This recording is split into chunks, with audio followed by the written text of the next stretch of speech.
Right, so we are on page 3 of the Song of Moses in the book of Revelation. Last Tuesday, right, we had talked about bitterness, poison, and the venom of asps, wormwood. We had looked at that. And now I want to move on to verse 35 of the Song of Moses. And in fact, let's see, how long is the Song of Moses? I'll just read the end of it from 35 to the end, and then we'll look at the remaining bits that I've got highlighted there. Starting in verse 35 of Deuteronomy 32, vengeance is mine and recompense for the time when their foot shall slip, for the day of their calamity is at hand, and their doom comes swiftly. For the Lord will vindicate his people and have compassion on his servants when he sees that their power is gone, and there is none remaining bond or free. Then he will say, where are their gods, the rock in which they took refuge, who ate the fat of their sacrifices and drank the wine of their drink offering? Let them raise up and help you. Let them be your protection. See now that I, even I am he, and there is no God beside me. I kill and I make alive. I wound and I heal, and there is none that can deliver out of my hand. For I lift up my hand to heaven and swear, as I live forever, if I sharpen my flashing sword and my hand takes hold on judgment, I will take vengeance on my adversaries and will repay those who hate me. I will make my arrows drunk with blood, and my sword shall devour flesh, with the blood of the slain and the captives from the long-haired heads of the enemy. Rejoice with him, O heavens, bow down to him, all gods, for he avenges the blood of his children and takes vengeance on his adversaries. He repays those who hate him and cleanses his people's land. Moses came and recited all the words of this song in the hearing of the people, he and Joshua the son of Nun. And when Moses had finished speaking all these words to all Israel, he said to them, take to heart all the words by which I am warning you today, that you may command them to your children, that they may be careful to do all the words of this law. For it is no empty word for you, but your very life. And by this word you shall live long in the land that you are going over the Jordan to possess. So, as we talked about several weeks ago now, when we started on this Song of Moses, this is written for a future generation. Moses wrote this. The Lord gave him this word, and he was told to teach it to the children of Israel, and that they might recite it and know it and pass it on to their children, because there would come a time in future generations when there came a final generation that had fully and consistently and completely rejected the Lord, and the Lord would then bring his covenant curses upon them. In the song also, in addition to the covenant curses being poured out, there is the protection of the Lord for the remnant. He does preserve a people. And there's the really interesting language that the reason that he's bringing judgment is because he is avenging and vindicating his people. And so he's actually vindicating the remnant against the rest of the Israelite brothers and sisters who have apostatized.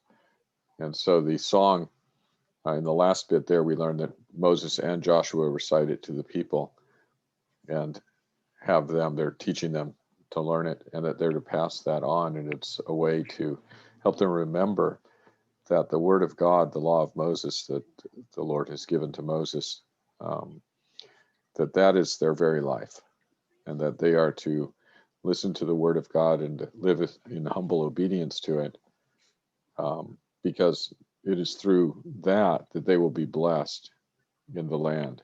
So receiving the land was not actually the fulfillment of God's promises.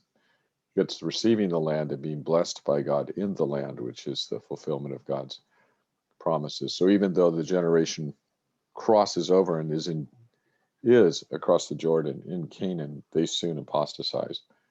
And we see that what happens to them in the cycle of the judges, and then after that, and finally it comes down to the destruction of Jerusalem hundreds of years later, which is what the Song of Moses ultimately would be referring to, would be that period of time, that final generation in Jeremiah's time. So verse 35 talks about vengeance is mine and recompense for the time when their foot shall slip. For the day of their calamity is at hand, and their doom comes swiftly. And there are many places in the Bible that talk about your doom is coming swiftly.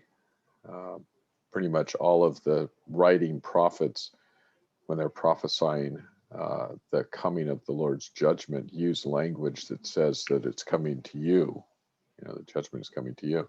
Because the purpose of the prophet is, purpose of God sending the prophet is not to just give information about the future, but to tell the people where they stand today with God and what they need to do today to live with God in the right way. And so the prophet comes and says, you know, the Lord is going to bring upon you these covenant curses because of the way you're behaving today. And so therefore repent, right? Which is the thing that all the prophets generally say. So vengeance is mine. So there became in the Old Testament this idea of judgment would be the days of the Lord's vengeance. The days of vengeance would be the days that the Lord brought judgment upon his people. And when Jesus was speaking to his generation in the first century, we can go to that Luke 21 passage. Luke 21, he said to them that they were living in the days of vengeance. And 21:22.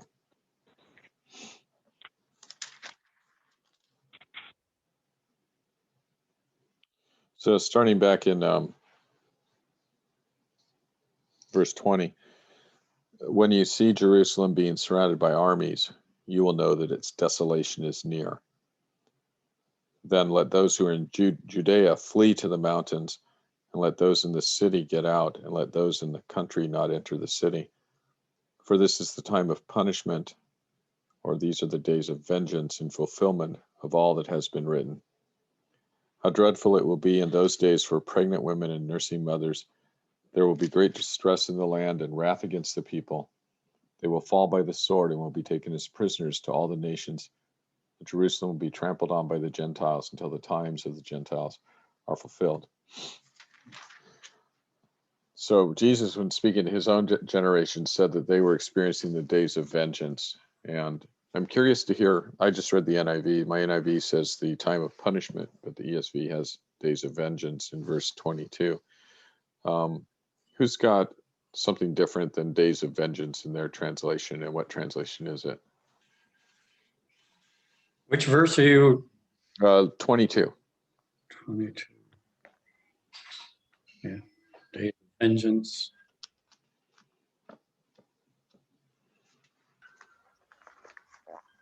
Everybody's got days of vengeance? Everybody except the one I read? No, okay. What do you have, Shirley? I have days of vengeance. Days of vengeance, okay. Yeah. So if you have I have punishment. time of punishment. Yes. Yeah. So right. So the NIV's time of punishment is making it easier for people. Vengeance is basically translations. This gives us just an opportunity to talk again about different translations and different philosophy. So the King James translation, or the New King James translation, and that would have days of vengeance, and the ESV has days of vengeance. The King James translation is written, the target audience is at the time when it was written, not the 1611, but the New King James, 1980 or whatever it was. Their target audience was 12th grade Americans. So that would be American students who had a 12th grade vocabulary.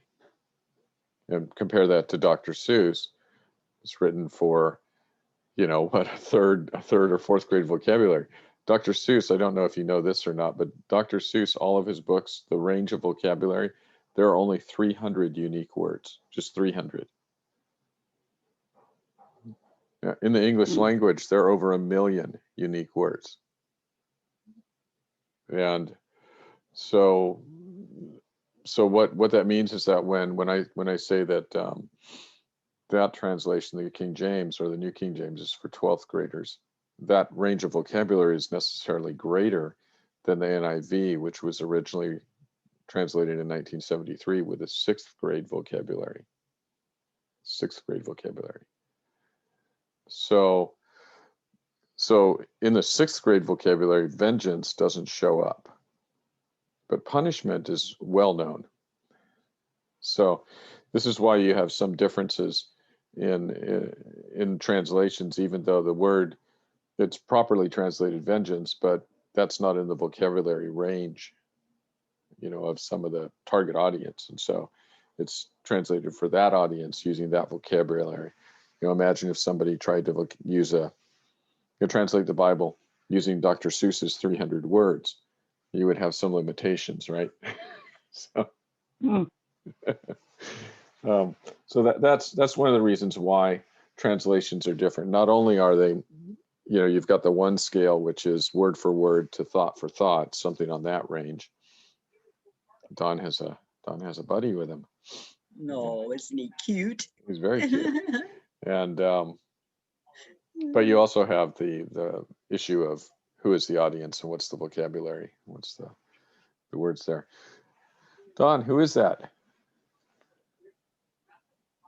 Is my grandson Caleb. Hi, Caleb. So Lee and I are in Riverside right now at Melissa's house, our younger son and his wife. And this is their son. no. Very nice. Yeah. How old is he? And he's a man of about a year and a half old, Okay. but he's a man of few words. A man of few words. The wise ones always are. Yeah. Well, I'm glad he could join us today. Yeah, Jim Bolin, huh? Yeah. So, well, if he has any questions, just tell him to let us know. So, thank you for introducing us to him. He's very cute. Actually, I'm quite sure he has lots of questions. He just can't communicate them. Yep. So, back to Days of Vengeance. Those passages that we read? Yeah. Those passages we read from Luke? Yeah. Puts me to mind of some things I read in Revelation. It does seem really similar, doesn't it? Mm-hmm. Yeah. So, and we went through Luke 21 and we looked at some of the similarities with the seal judgments and all of that, and just, to remind you of those. That was on the outline a couple of times ago with these really interesting pictures on them. But you had, Revelation 6 talks about the rider on the white horse who's seen as maybe a false Christ. And then you have the second seal is war, the third seal is famine, fourth seal is pestilence and death. The fifth seal is persecution of Christians. The sixth seal was earthquakes and other terrestrial phenomenon. And the sixth seal was sky is falling type of stuff, astral phenomenon. And in Luke 21, you've got all those things in the same order, starting around verse 8. So we could look at that real quick. We'll start in verse 5. Some of his disciples were remarking about how the temple was adorned with beautiful stones and with gifts dedicated to God. But Jesus said, "As for what you see here, the time will come when not one stone will be left on another. Every one of them will be thrown down." "Teacher," they asked, "when will these things happen, and what will be the sign that they are about to take place?" He replied, "Watch out that you are not deceived, for many will come in my name, claiming, 'I am he,' and the time is near. Do not follow them." So, false Christ. "When you hear of wars and revolutions, do not be frightened. These things must happen, but the end will not come right away." False Christ, wars. Then he said to them, "Nation will rise against nation, kingdom against kingdom. There will be earthquakes, famines, and pestilences in various places, and fearful events, and great signs from heaven." This is so far following the seal judgments. "But before all this, they will lay hands on you and persecute you." That's the fifth seal. They will deliver you to synagogues and prisons, and you will be brought before kings and governors, and all on account of my name. This will result in your being witnesses to them. But make up your mind not to worry beforehand how you will defend yourselves, for I will give you words and wisdom that none of your adversaries will be able to resist or contradict. You will be betrayed even by parents, brothers, relatives, and friends, and they will put some of you to death. All men will hate you because of me, but not a hair on your head will perish. By standing firm, you will gain life. Then, this is the passage we read. When you see Jerusalem being surrounded by armies, you will know that its desolation is near. Then let those who are in Judea flee to the mountains. Let those in the city get out. Let those in the country not enter the city, for this is the time of punishment and fulfillment of all that has been written. How dreadful it will be in those days for pregnant women and nursing mothers. There will be great distress in the land and wrath against this people. They will fall by the sword and will be taken as prisoners to all the nations. And Jerusalem will be trampled on by the Gentiles until the times of the Gentiles are fulfilled. There will be signs in the sun, moon, and stars. On the earth, nations will be in anguish and perplexity at the roaring and tossing of the sea. Men will faint from terror, apprehensive of what is coming on the world, for the heavenly bodies will be shaken. At that time they will see the Son of Man coming in the cloud with power and great glory. When these things begin to take place, stand up and lift up your heads, because your redemption is drawing near. He told them this parable. Look at the fig tree and all the trees. When they sprout leaves, you can see for yourselves and know that summer is near. Even so, when you see these things happening, you know that the kingdom of God is near. I tell you the truth, this generation will certainly not pass away until all these things have happened. Heaven and earth will pass away, but my words will never pass away. Yeah, we can keep reading. I think, be careful, or your hearts will be weighed down with dissipation, drunkenness, and the anxieties of life, and that day will close on you unexpectedly like a trap, for it will come upon all those who live on the face of the whole earth.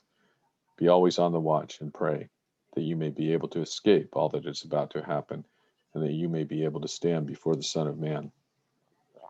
Each day Jesus was teaching at the temple, and each evening he went out to spend the night on the hill called Mount of Olives. And all the people came early in the morning to hear him at the temple. All of those things are paralleled in the Revelation, Revelation 6.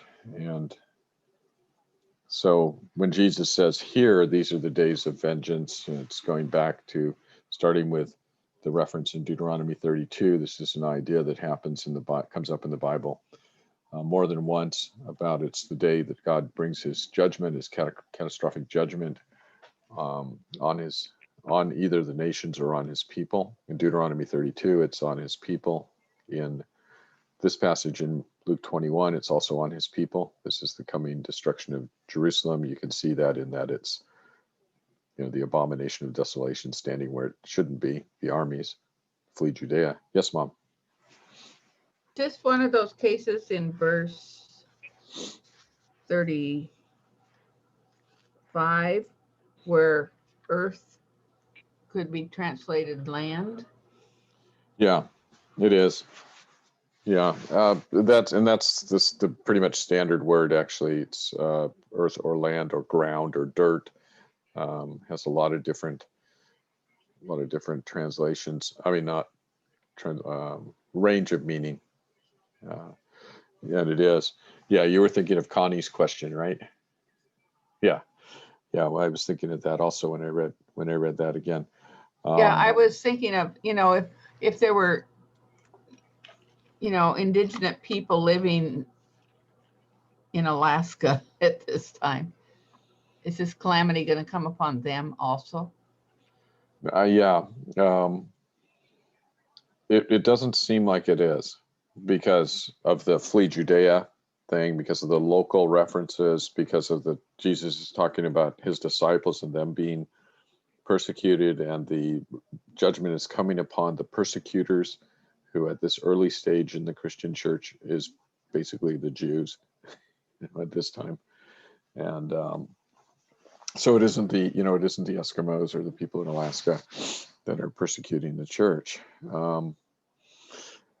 And but there's even more expansive language, right, than the whole earth. There is heaven and earth will pass away, but my words won't pass away. And I think we read that in a in our context, right? And we think about the cosmos, and what Jesus is saying is that his words are more enduring than the cosmos. But sometimes heaven and earth are used in a way that's if I can think of the passage,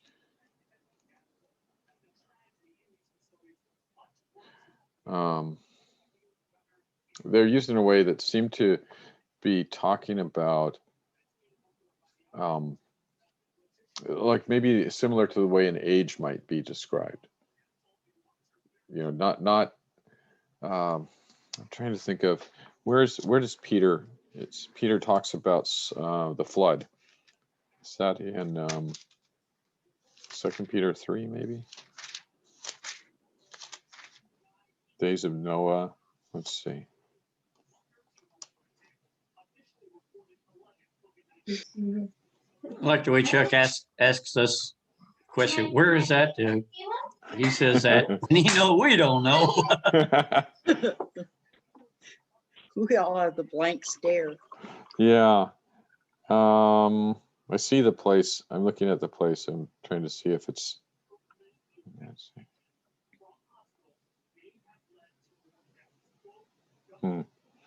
Yes, it's not exactly the same.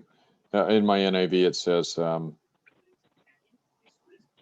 that at the time of Noah, basically God destroyed the world, which is not heaven and earth. But yes, Mom. Well, it seems to me that that passage in Luke, that heaven and earth will pass away, but my words, endure forever. It seems to me that the meaning of that is, even if your whole world collapses, my word stands firm. Yeah, I think that's closer to what I was trying to say. Yeah. So it is true that God's word is more enduring than the physical cosmos, but the destruction that he's talking about, and it's interesting I think that's revealing when you look at the statement, heaven and earth may pass away or will pass away, but my words won't pass away. He says it will pass away, right? But when you look at that and then you think about what are the images he just used? Well, great convulsions on the earth, people being terrified because of what's happening on the sea, and the stars are falling from the sky, and stuff like that. But these are all poetic, prophetic images of the destruction of a nation or a people, not the destruction of the cosmos. It's decreation language. It's not creation language, right? Creation language is building up, but it's decreation. It's God taking apart what has been created. And in the case that Jesus is pronouncing judgment on a local, temporary nation or place or people, but he's using this cosmic deconstruction language, this cosmic decreation language. And then he says, heaven and earth will pass away, but my words won't. Well, he's just talked about heaven and earth passing away, but he's talked about it in a prophetic image, he's not talking about the physical cosmos, but he's using this language to describe the complete dismantling of the present order. So, and I think we're all familiar with that, at this point, that we could see that when we run across it. So let's go back to Revelation 6, and we'll just read through that real quick so we can see the parallel with Luke 21, just so we can see the parallel.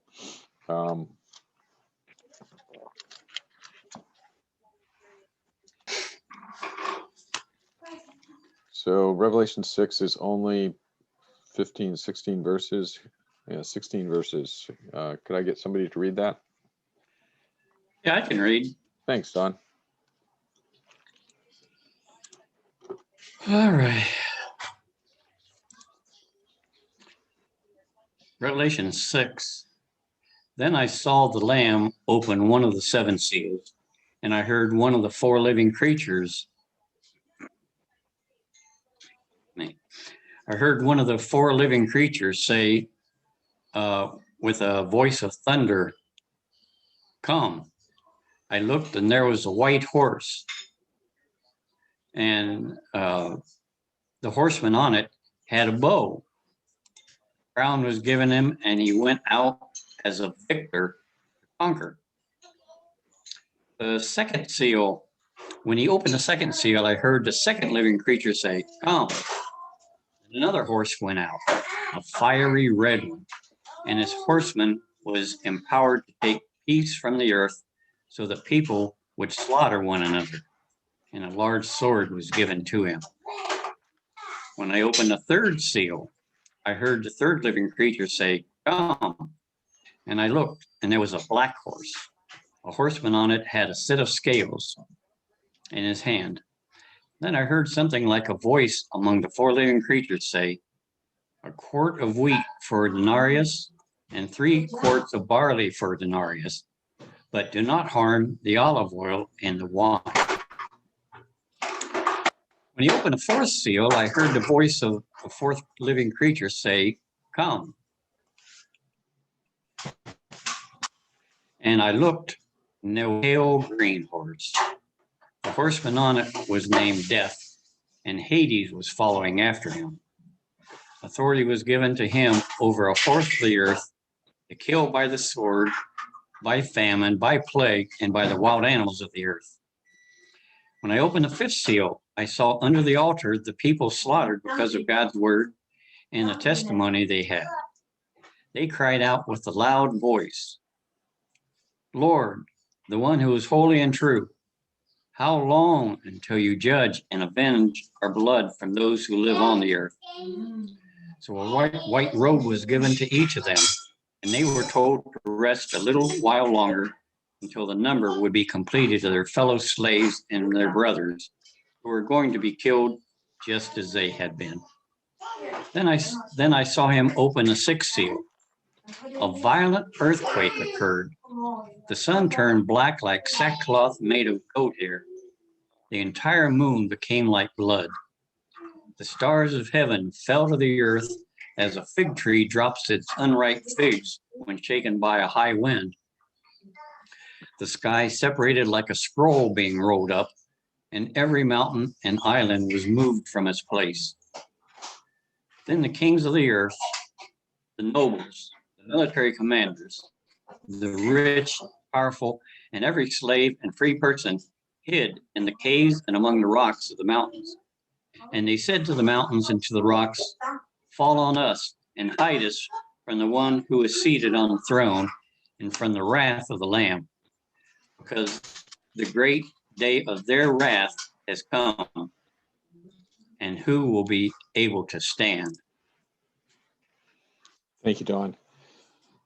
So as we've noted before, there's a parallel here with the Olivet Discourse, the things that Jesus is talking about in his language is less figurative than this Revelation language, but it is the same subjects. It's deceivers who would maybe lead people astray. It was war, the taking away of peace. It's famine and pestilence. It's the persecution of Christians. It is the coming of the Son of Man. It's this astral phenomenon, which Jesus talks about, and it is the destruction of the ungodly. And all of those things, and in that order, are come up in Revelation 21 and in Matthew 24. So obviously they're related, the Olivet Discourse and what's happening in Revelation 6. And my personal understanding, which is it's one of the views in the church, not just mine, is that one of the reasons why the Olivet Discourse is only recorded in Matthew, Mark, and Luke and not in John is because it is here in Revelation being expounded and being expanded, and that the prophecy of the Revelation is basically the Olivet Discourse in 22 chapters. So I think that's what's going on here. And the thing that's interesting to me, that's really striking to me when we read Luke 21 and when we read this in Revelation 6, particularly about the persecution of the Christians. So here we see it in Revelation 6, 9 through 11. And this is a picture of the martyrs under the altar. They're crying out, how long until the Lord avenges them, brings his vengeance, and vindicates them. The words that we've looked at.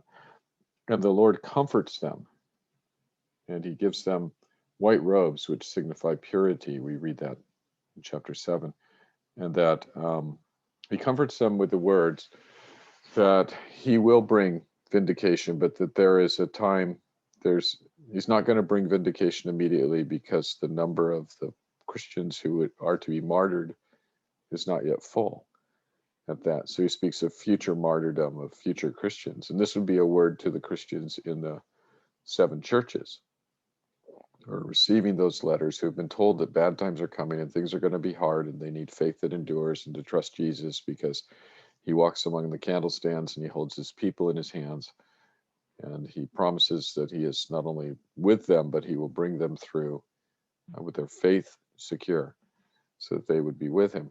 But this word in Revelation 6 about the martyrs is meant to convey to the reader in the first century that my suffering, my present suffering because of my association with Christ, will not be overlooked and will be vindicated, and is necessary right now.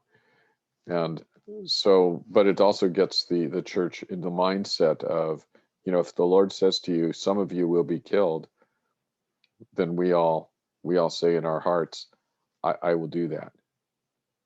Right? I will, if I'm to be killed, I'm to be killed.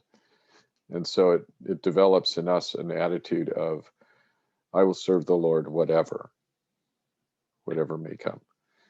And if we go back and look at Luke 21, there's some really interesting thing. The thing I noticed when I read Luke 21 here this last time was the amount of space, given to the persecution of the Christians. It's as if the whole discourse is meant to comfort the Christians who will be persecuted. So we'll just briefly outline it. So, from verses 5 through 9, the disciples asked Jesus, "When's this going to happen? What's going on?" And Jesus says that the temple will be thrown down. They're going to ask him when it's going to happen, and so he gives kind of a general overview. And then from verse 10, he starts talking about the nation will rise against nation, but he quickly gets into, you'll be brought before kings and governors. So verse 12, but before all this, they will lay their hands on you and persecute you, delivering you up to the synagogues and prisons, and you will be brought before kings and governors for my name's sake. This will be your opportunity to bear witness. Settle it, therefore, in your minds not to meditate beforehand how to answer. For I will give you a mouth and wisdom which none of your adversaries will be able to withstand or contradict. You will be delivered up, even by parents and brothers and relatives and friends, and some of you they will put to death. You will be hated by all for my name's sake, but not a hair of your head will perish. By your endurance, you will gain your lives. And then, so it's in this context, the context is he's talking about persecution, and he's telling them, he says, hey, guess what? You're going to be betrayed by, friends and family, and they're going to send you up to the governors and kings, and fantastic, you'll get to witness. That basically is like, look at it like this. It's an opportunity to witness. You never would get to talk to the king, but now they're going to betray you, and you're going to end up in front of him. Paul testified before Nero. So, this is something that it's actually happens, where God's people are pulled before governors and kings and local rulers and all that, and they testify and they witness before them. And Jesus doesn't say, oh, how terrible, you should, try to protect yourself and run and hide and stuff. He says, this is an opportunity to witness. And I'm going to be with you. And I'm going to give you the words to say, so don't worry about that. Just endure. Just have faith, trust me. And then he talks about Jerusalem being surrounded by armies, and he's going to say, which is the abomination of desolation. And he said, and look at the emphasis here. But when you see, so verse 20, when you see Jerusalem surrounded by armies, then you know that its desolation, you know that its desolation has come near. Then let those who are in Judea flee to the mountains, and let those who are inside the city depart, and let not those who are out in the country enter it. For these are the days of vengeance, to fulfill all that is written. Alas for women who are pregnant, and for those who are nursing infants in those days, for there will be great distress upon the earth and wrath against his people. They will fall by the edge of the sword and be led captive among all nations, and Jerusalem will be trampled underfoot by the Gentiles until all the times of the Gentiles are fulfilled. So anyway, in this section, he mentions a lot of things, but the point is this judgment is necessary, this judgment is predicted, and this judgment is certain. But the reason I'm telling you is so that you can get out of town. Verse 25, and there will be signs in the sun, moon, and stars, and on the earth distress of nations in perplexity because of the roaring of the sea and the waves, people fainting with fear, with foreboding of what is coming on the world. For the powers of the heavens will be shaken, and then they will see the Son of Man coming in a cloud with power and great glory. Why does he say these things? Verse 28, now when these things begin to take place, straighten up and raise your heads, because your redemption is drawing near. And Chuck, Yeah. and I noticed too, don't you think that 22 is quite telling there? This generation will not pass. Yeah, it's this generation, right? Mhm. It's the generation, the people whom he's speaking to as contemporaries. But the reason for the Olivet Discourse is basically to say things are going to get really chaotic and really bad, and it's going to be very difficult, but you are safe in my hands. And when you see these things happening, it is not a cause for depression or fear. It is a cause to straighten up, because your vindication is near, right? And your vindication is near. This is what the martyrs are crying out for under the altar. When will we be vindicated? And so it's the same, it's basically the same thing. And Jesus's point in telling his disciples the Olivet Discourse wasn't so that they would have like a blueprint for the end of the old age, but so that they would know that he was protecting them, and that he was with them, and that he was in charge of all of the things that look chaotic, but he has a purpose for it. It's really counterintuitive, right, to say, you're going to be betrayed by your parents and they're going to bring you before the king. And fantastic, you can witness to him. That's just so counterintuitive. We would go, oh no, it's terrible. I'm prevented from doing God's work because, we could think, have you ever wondered, why didn't Paul ever think, Jesus called me to share his gospel and to evangelize and to go all over the world, and now I'm in prison and Jesus is I can't do what Jesus told me to do? Why didn't Paul think that? Because he knew he was exactly where Jesus put him. Yeah, he continued to spread the word even in jail. Right. Yeah. Right. And Jesus is making the point to his disciples here, I'm in charge of the circumstances, and my call to you never changes. You're to witness to me wherever you are. And by the way, I'm going to put you in front of people you never normally would have been put in front of. And I'm going to use what look like adverse circumstances to do that. And some of you will be killed, and all of you will be persecuted. And rest assured, I will take vengeance on the persecutors. So when you see these things start to happen, you know that my time of taking vengeance is near, meaning it's like right on the doorstep, right? So that message comes across here in the Olivet Discourse. It also comes across in the fifth seal with the martyrs, which Jesus is basically saying to his people, there will be, when he says, wait a little longer, he's saying the end of this is near. He's saying your vindication is near. Wait a little longer, because the full number of those who have been martyred like you is not complete. So he's saying to his people what he said here: some of you will be killed, but you will be avenged. And I am with you, and I've arranged this. So it's always for the comfort of God's people that God reveals anything. It's not for charts and putting things on a calendar. It's good news for the Yes. So can you say that again, Don? Oh, he might be frozen. All right. I said that it's. Am I frozen? Nope, you're good. Yeah. I was saying that it's not good news it's not bad news to the faithful. Right. It's not bad news to the faithful. The God's faithful people, realize that, I like what Paul says about, sometimes he talks about Christians as children of God. And so he's a family image. And sometimes he talks about us as being taught by God. So it's a school image, educational image. And sometimes he talks about us as being soldiers, right?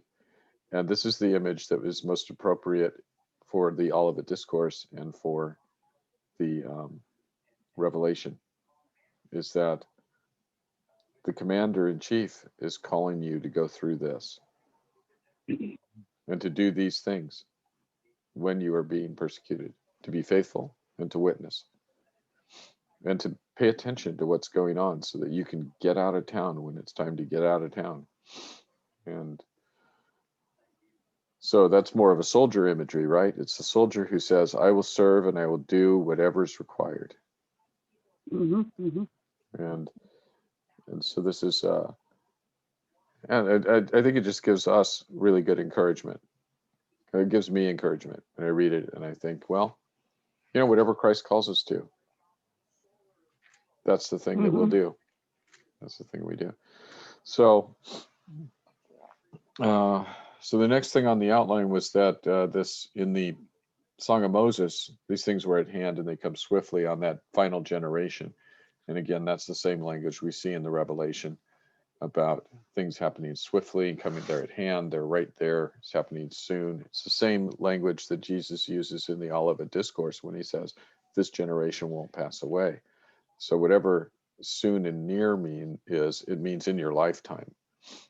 Right. So I think Jane had a question. Yeah, oh, she did. I didn't know that. I was looking at something else. Sorry.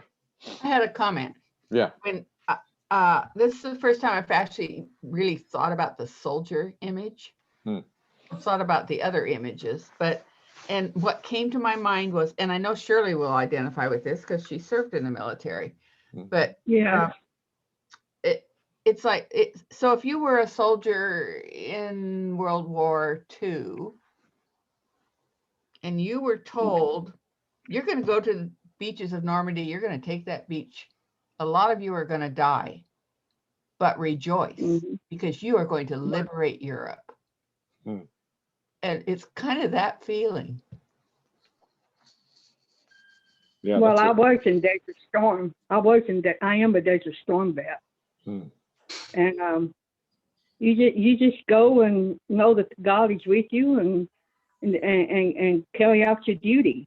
I mean, you don't think about, you can't let fear come over you because you're fighting for the country, and your goal is to win and to win for the United States. And you just go forth with the mindset, I'm going to go forth with this, I'm going to fight for this country and do whatever it takes. And if it means my life, well, because I'm Christian saved anyway, I'll be going to a better place anyway. So, and I was willing to do that if it took that. Amen. Yeah, it occurs to me. No, go ahead. So it seems to me that if a person knows what their purpose is, then they can endure anything. Right, exactly. Right. The reason and that they train you that too in the Army. They do train you to have that endurance, that perseverance, that that motivation. They train you to have that too. We're highly trained for hours on how to do that. And it does help, and it also helps in everyday life too. Trust me, it does. That's why I think everybody, y'all might not agree with me, but I think everybody after they graduate from high school, it should be mandatory. They serve 2 years in the military. They could choose the branch, but they should, just to have that particular training to help them in their daily life if they choose not to stay in the military. Mm-hmm. I mean, you'd have to have done it to understand what I'm saying, I guess. But but it would be worthwhile. It really would. I am. That's one of the best things I ever done for my life. That God ever called me to do, and that I'm so glad I obeyed. But it's one of the best things I ever did for myself, with God, through God calling me and obeying Him. So. That's consistently. I do have a question. When you get done talking about the Army or whatever, I do have a question about something else. Oh, go ahead with your question. Okay, my question concerns verses 29-30 of Luke 21.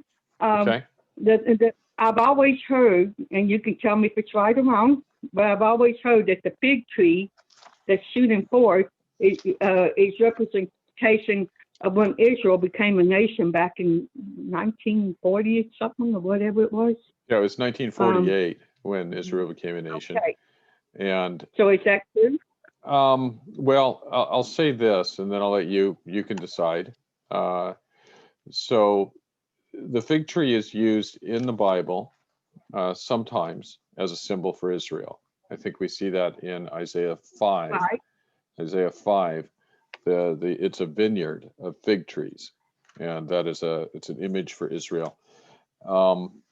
And so it's not out of the question that the fig tree could be an image of Israel, that Jesus is saying when you see something happen, when you see it blooming, something with Israel might be intended there. One of the things that I think might be helpful when interpreting Luke 21 is to look at a parallel passage, since we do have the Olivet Discourse in Matthew, Mark, and Luke. It's useful to look at the parallels. And so in Luke 21, that verse was 29 and 30, you said? Yeah. Okay. Yeah. And so when they now shoot forth, yeah. Yeah. So I'm looking for it in Matthew. Let's see. Okay, so Matthew talks about learn this lesson from the fig tree. So same thing. So it's Matthew 24:32, and Mark says, that would be Mark 13. Let's see what Mark says.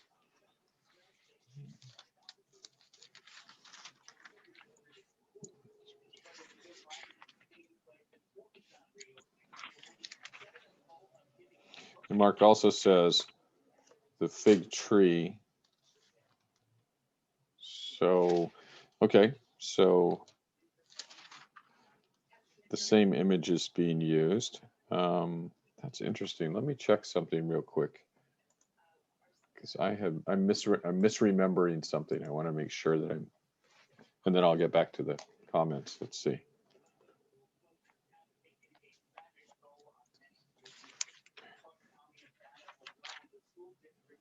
Yeah, sorry to do this. Maybe I should be sorry for asking the question. No, not at all. Not at all. Oh, you know what? I should pay attention to what we started with.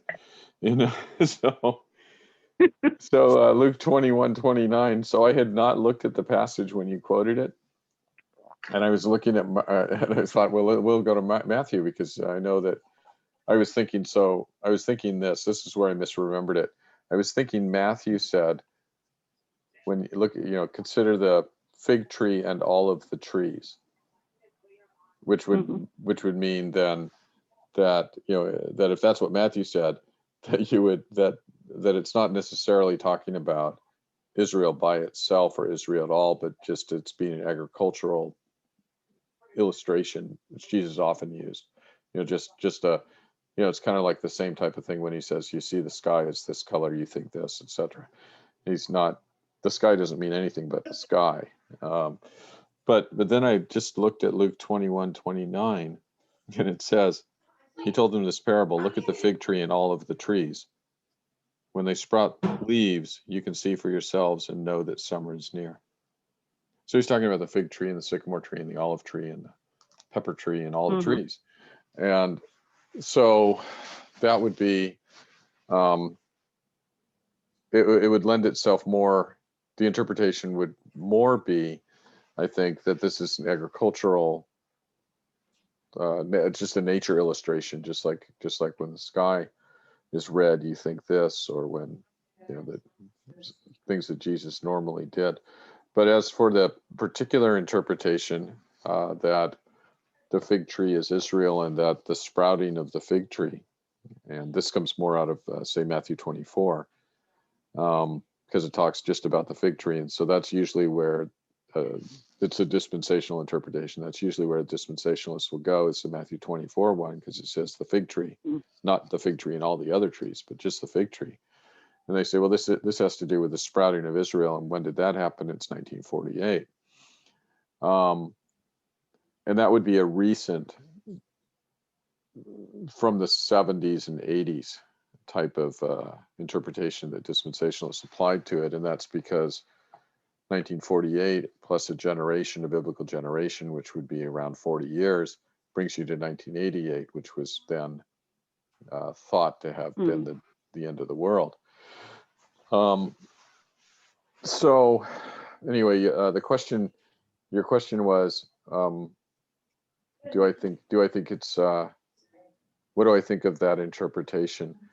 I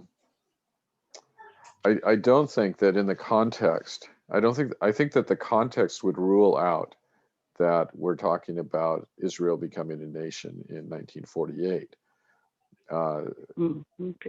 And because Jesus is, for several reasons, you know, there's this generation won't pass away.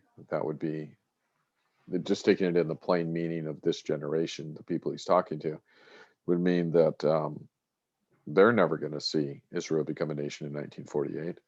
So it's irrelevant to them, if that would be the interpretation. Also, he's always consistently only talking to his disciples. When you see this happen, you get out of town, you do this, you do that. He doesn't talk about a future generation. He never says they. You know, he says you. And all of the other things he says do pertain to the, it appears to me to pertain to the first century fall of Jerusalem. I mean, if as soon as you grant that he is speaking to people in the first century and he's warning them about something that's going to happen to them, then that would exclude that Israel becoming a nation is part of those things that he's telling them. So in my understanding, Shirley, I would not say that that's, although I understand how people get there in their interpretation, I think to get there, you have to start with Jesus is not addressing his remarks to the people to whom he is speaking, that these remarks are for some future generation. And I don't know how to, I don't know how to get to that. I don't know how to actually arrive at that starting point, except to say that, right, I mean, if Jesus is speaking to a future generation, that's what, say, like Tim LaHaye would say, that Jesus's audience is a generation that will see, you know, what generation is Jesus talking about? He's talking about the generation which will see all of these signs take place. And of course that's true, but when Tim LaHaye says that, he means not the first century generation, but the generation that saw Israel become a nation and stuff like that. So comparing like Tim LaHaye's approach and my approach, Tim LaHaye would start with, when did this happen, or has any of this happened, and when? oh, here's Israel becoming a nation, which is really vague, actually, in the in the text. If that's what it's trying to predict, it's pretty vague. But he would say, here's Israel becoming a nation in 1948. And that means that everything else that is in this text is about the generation that saw that happen in 1948. And what that does is it removes the relevance to the first century audience. And Jesus is actually answering a question his disciples asked him, and he tells them that they will be the ones that are persecuted, and they will be the ones that need to flee, and they will be the ones that need to endure, and they will be the ones that see all these things start to happen. And so Tim LaHaye's interpretation has to ignore all of that, which I find I find to be telling, because Tim LaHaye's school of interpretation, and in fact, at the beginning of Tim LaHaye's the Tim LaHaye Prophecy Study Bible, he has his golden rule of interpretation is that if the plain sense makes perfect sense, seek no other sense. And of course, the plain sense of the Olivet Discourse is that Jesus is talking to his disciples. Yeah. Yeah. So you have to ignore that to get to the other interpretation. So those are the things that kind of go through my mind. And we've all held views and probably still hold views on a variety of things that are wrong. And so it's I don't want to say what's right or what's wrong, but I do want to say this is how I arrive at what I believe, and this is why I would reject the things that I reject. And everybody has to make up their own minds about those things. But so anyway, that's how I would answer your question. Kind of long, but does that make sense? Yeah, it does. Yeah. It helps me to see it more clearly. Yeah, good. That's a good question. And that reminds me of your other question, which I wanted to share with everybody real quickly. So on Tuesday, Shirley asked a question about Revelation 8:10-12, and about the 1/3 of the rivers. There was the wormwood, falls on the rivers. They become bitter, 1/3 of the rivers. And Shirley asked a question. She had heard from more than one biblical teacher that section of scripture is somehow referring to the Roman Empire and the fall of the Roman Empire. And I had said I wasn't really familiar with that, exactly what she was talking about. I know that in some preterist schools, it talks about the second part later in the book of Revelation as being about the fall of Revelation, but not as early as chapter 8. I mean, the fall of Roman, not as early as chapter 8. So I did some research and found out that that's an historicist interpretation. And just to remind everybody what a historicist believes, and there aren't very many of them around, but historicism was very popular from the Reformation period. Pretty much all of the reformers were historicists in their interpretation of future-oriented prophecy. And from that time through the Puritans, through the age of Charles Spurgeon, all the way up until the mid-19th century, that was pretty much the only way that Protestants interpreted the Revelation, was historicist. And a historicist interpretation is what they believe. Like I mentioned earlier with Albert Barnes, he said, well, there's really only two ways that to interpret the book of Revelation. He said either it's about the fall of Jerusalem, or it's a syllabus or a chronology or a history of the church from the time of the apostles till the second coming. And what he meant was a continuous history. Okay, continuous history. And he said, how do we know what these visions are about? He said, well, you can't know what the vision's about until after it's already happened, till after the thing that it's about has occurred. He said, but assuming that these visions are about something in church history, we can look at the features of these visions and then assign them to things that they appear to be predicting.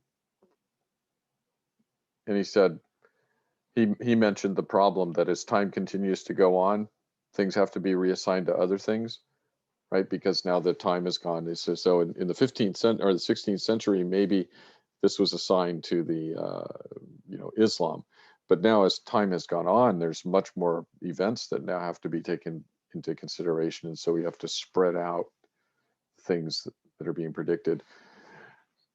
So anyway, during Albert Barnes's time and Matthew Henry and John Owen, so around just after the Puritan age, this was really popular to say this is Attila the Hun, and the Attila the Hun's attack on Rome. Now John Wesley, a little bit later, actually went backwards in time and said this is about Arius, who poisoned the waters of the church with his heresy, which was about 325 AD. So what a historicist interpreter is looking to do is he looks at the book of Revelation as laid out chronologically, giving in a pictorial form a sequence of events which will lead up to the second coming. And so he says, well, the stuff in chapter 6 precedes the stuff in chapter 8, and so it's going to be earlier in time, et cetera, et cetera. So the idea that Shirley had heard had come from historicist. That was a typical historicist understanding. And I haven't checked my most recent historicist commentary, but the last one that's been published that I'm aware of was in 1999, and I have a copy of it. But I did see yesterday that that a woman has self-published, some woman, contemporary, has self-published a book from historicist principles about the Revelation. And it's interesting when you look at her table of contents online, she's got dates for every chapter. Revelation chapter 7, 300 to 600 AD. Revelation chapter 8, 600 to 900, stuff like that. Interesting. So they believe that. Okay. Use sign language. They believe that most of Revelation has already taken place, but that much of it, or maybe most of it, took place after the fall of Jerusalem.